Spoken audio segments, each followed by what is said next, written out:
Lamar Jackson returns to practice. We also see Roquan Smith and Ronnie Stanley return. We'll talk about who was all there. Ravens going with black jerseys, purple pants. Patriots going with all white for Sunday Night Football. We'll talk about that game. We also hear from Lamar Jackson, who talks about the importance of getting off to fast starts and getting more guys in the offense involved. We also hear from Todd Monken, who talks about the importance of relying on the run game when it gets cold. We also hear from Zach Orr, who talks about Trenton Simpson's growth this year and why he is ready to step in for Teddy Buchanan. All that and more in today's episode of the Flock Rundown. Ravens Flock.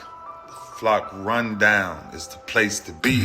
Motionless brainwaves attempt to swim their way to sense, can't tame the untamed. What's up, Ravens fans? My name is Ryan, and welcome back to another episode of the Flock Rundown. So the Ravens had a lot of guys return to practice today. As we kind of said in yesterday's video, nothing seems serious or long-term, but Lamar Jackson was back today after a sick day yesterday. We also saw Ronnie Stanley and Roquan Smith return to practice, and we saw Kyle Van Noy return. The only guy still out from yesterday is Chidobe Awuzie, and then obviously Teddy Buchanan, who's going to be out for the season. And then a new absence today was nose tackle John Jenkins. Ravens announced today that they are going with black jerseys, purple pants for Sunday Night Football against the Patriots. The Patriots announced that they are going all white. So fire uniform combinations for both teams. Can't wait to see the Ravens out there wearing the black jerseys for Sunday Night Football at home at the bank. Last regular season game at the bank. The Ravens got a show out, man, going against one of the top teams in the NFL this year.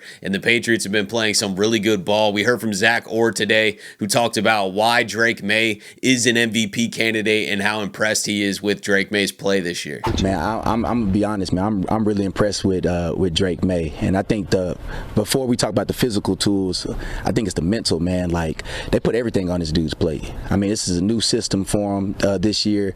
He has full control, and he has to get them in the right checks in the run game. He has to point out the most dangerous man for this receiver to block. He has to get him in the right protection. Or usually centers, handle that. With young quarterbacks, he's doing that. He's a sight adjusting routes. He's checking plays. So he has full control. He's running the show at the line of scrimmage, and that's what, when I cut on tape, that's what really impressed me with him. I'm like, man, this guy's in his second year, and he has full control of the whole offense. He's running the show. Like, nobody's telling him what to do. All the responsibility is on him, which is impressive. You really don't see that with second year guys, especially somebody in their first year in a new system. And then you talk about the physical gifts. Obviously, it's a reason why he was a top 5 pick. He can make every throw. He can throw on the run. He can move better. He moves better than what I even remember him coming out. So he extends plays. I mean, he's just a real good player, man. And you can see why he has the MVP hype and why they won 11 games, because he's their best player, and he's really blossomed into one of the top quarterbacks in his second year, which is impressive. We also heard from Lamar Jackson today, who talked about the importance of getting off to fast starts and also getting more guys involved on the offense. Like inconsistency, basically.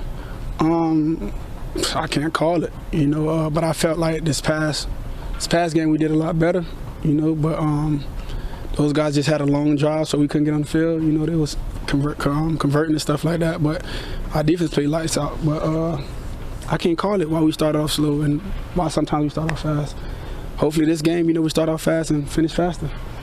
Mark, you connected with Zay a lot this year. He got his second touchdown, first one since week 1 against Buffalo. Just what did it feel like to be able to connect with him on, an explosive play that resulted in a touchdown this time? I feel like it's awesome, but I would like to connect with all my guys, because we got so much potential, at the tight end area. We got D-Hop, we got Bate, we got Tez, we got all these guys. We got Latavia, we got these guys. These guys good. These guys could be great.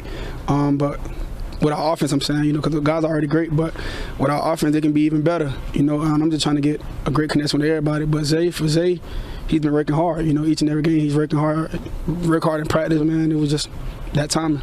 Zay Flowers is definitely the most targeted guy on this offense. He has 100 targets this year, 71 catches, 959 yards currently, only 2 touchdowns, so he's a little bit lower on the touchdowns. But from a volume standpoint, it is Zay Flowers is double what anyone else has, really. I mean, Mark Andrews is second with 359 yards. He has 60 targets, 40 catches. DeAndre Hopkins is third, 289 yards. He only has 31 targets, 18 catches. Isaiah Likely, 248 yards. yards, 32 targets, 22 catches. I know Rashad Bateman's been a little banged up, but only 217 receiving yards this season, 35 targets, 18 catches. Got to get him more involved. And then I'm looking at a guy like Tez Walker. He's only got 4 catches on the entire season, 6 targets for 90 yards. I think we definitely need to find a way to get him more involved and definitely need to get off the faster starts in games. We are playing from behind in the majority of the games that we're playing this season, and it's mainly due to a sluggish first half or first quarter. The Bengals game we just played wasn't too bad. We turned it around in the second quarter, but we had another 0-point first quarter where the offense really wasn't going. You know, we flipped the switch in the second quarter, which is a little bit of a difference from what we've seen the past few weeks prior to that. I mean, the Steelers game was an awful, abysmal first half. I think we were down like 17-3 at halftime. We were playing the Jets. We had 70 yards at halftime. We had an awful first half, and then we flipped the switch in the second half of both of those games, ended up coming back and winning the Jets game pretty handily, and then ended up coming back in the Steelers game as well, but then some things didn't go right. Obviously, we got some calls that went against us, and we lose, but you know, you shouldn't be in a hole like that. You got to start the game faster, and that is going to be more important than ever for these final 3 games down the stretch, starting with this New England game. You don't want to be down 14-0 or 17-3 and just have some awful first half where now you have to play perfect football in the second half and be really explosive, and you can't control the game how you want because you're trailing by a couple possessions. You just can't get in that position. The Ravens need to get back to getting the ball and going down and scoring a drive to start the game. Let's get out to a 7-0 lead.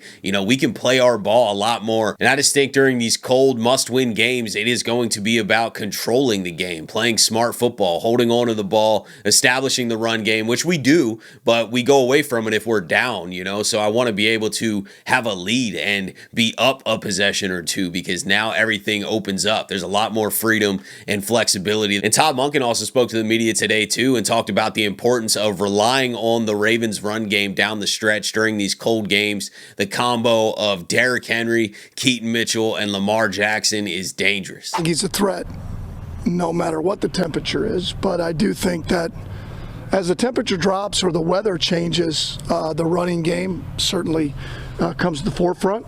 I think he's a hard guy to tackle. I think we've played well at the back end of the year. I think the statistics would back that up. And when you're playing well, that means you're ahead and you're running in the third and fourth quarter and you're wearing down the defense. I think that would hold true even in the playoffs. You know, when we played the Texans or the Steelers over the last few years, you're able to get ahead, stay ahead, and run the football. Zach Orr also spoke today about Trenton Simpson, his growth this season, and how he is more than ready to step in for Teddy Buchanan and contribute to this defense and still play full-time on special teams. I mean, Trent's grown up a lot. I think that you look at it, you know, you always look when you're going through tough times.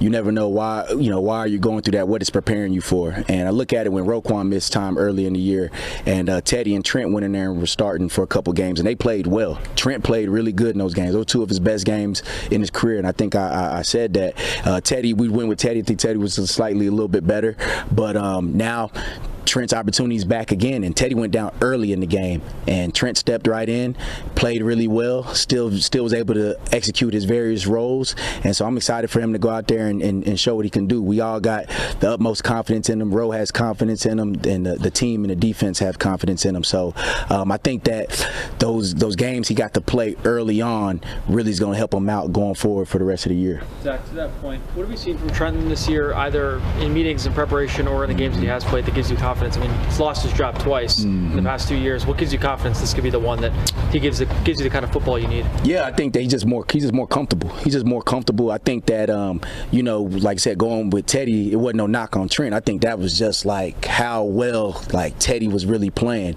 But I see a guy who's locked in, taking notes. Like he has command out there. He's more vocal, and he's a strong physical guy. Man, he's running, he's hitting. Are there going to be mistakes here and there? Everybody make mistakes. Some of our best players make mistakes, but he has limited those mistakes a lot, man. So that's what gives me the confidence. And like I said, this is the game that we just finished playing.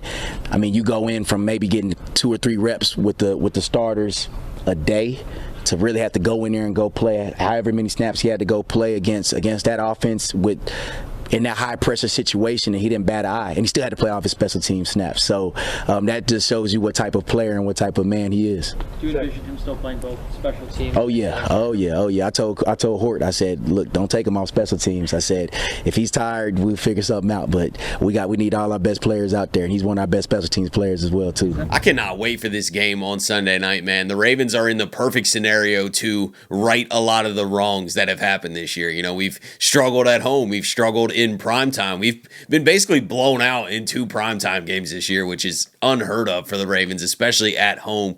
You know, we're wearing the black jerseys again. We got embarrassed by the Lions the last time we wore the black jerseys, but I just got a feeling that the Ravens coming off that 24-0 win against the Bengals, you know, the fact that they know that every game is a must win. This is a playoff game week in and week out. You got the Patriots coming into your house. I just think it's a statement game, but I've thought that before. I thought that a couple weeks ago when we played the Steelers at the bank. I was like, this is the time to right the wrongs, and then we had a flat first half, turned the ball over a few times, and couldn't overcome the mistakes. Ended up losing to Pittsburgh.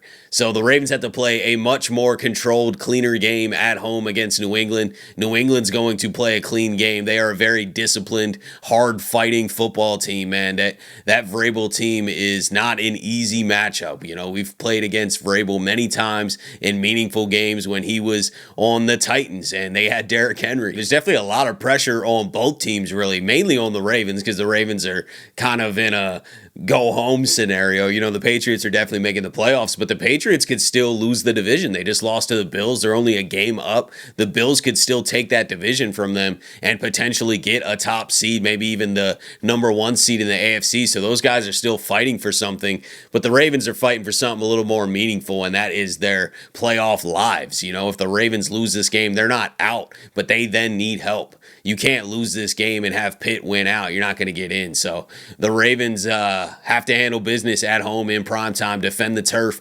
and most importantly, build off that Cincy game to build some momentum so that we can then go into Green Bay with confidence and then ultimately win the division in Pittsburgh for the AFC North. That is going to be a glorious Week 18, man. So I can't wait, man. The final stretch is here. It's been a roller coaster of a year, but there's only 3 games left, and the Ravens control their own destiny to win the AFC North. So I'll take it. But let me know what you guys are thinking about this matchup coming up on Sunday and just everything going on with the Ravens right now. Whatever's on your mind, let me know. Appreciate you guys, as always, for tuning in to another episode of the Flock Rundown. Have a beautiful rest of your day, and I'll let the greatest linebacker in the history of the game take us out. Ravens Flock. The Flock Rundown is the place to be.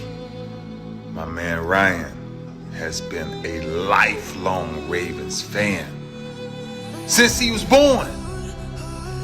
So I'm telling you now, it's about to go down. The podcast, the Flock Rundown. Ravens, baby. Nothing gets better than waking up and wondering how high we can